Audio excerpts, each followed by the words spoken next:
Hello, Olivia Colman is 50 today, one of our most talented, versatile and popular actors with a global following, so that when she became in 2020 the UK president of UNICEF, the United Nations International Children's Emergency Fund, she was able to use her position to get publicity all over the world for this international charity. She went to the distribution centre in Copenhagen to see the kind of things that they give to countries like the Yemen and Ethiopia, Ukraine, and at the moment, of course, particularly Gaza. And among them are disabled latrines, wheelchairs, early learning packs so that children can use toys and puzzles and games to develop, but also to deal with some of the trauma that some of them have been dealing with. School in a box packs, which are packs for children with learning difficulties, maternity packs, hygiene packs with water purification tablets and menstrual pads and so on. A whole range of different ways in which the UNICEF uses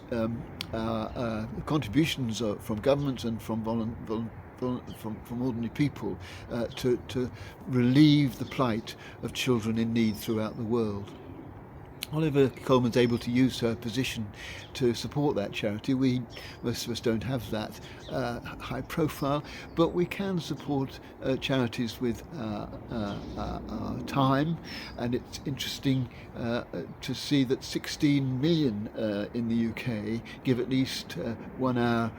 a month to some kind of voluntary help for a charity. I was interested to see that high up in the top 3 of the number of volunteers are Keep Britain Tidy, which is not perhaps that surprising, but Surfers for Sewage has a huge number of volunteers,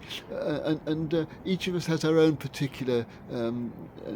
need that we want to try and help meet by giving of our time, or we give of our money. And of course 10% is the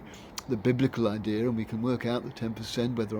on our whole income, our taxed income, or our income after tax and expenses are removed,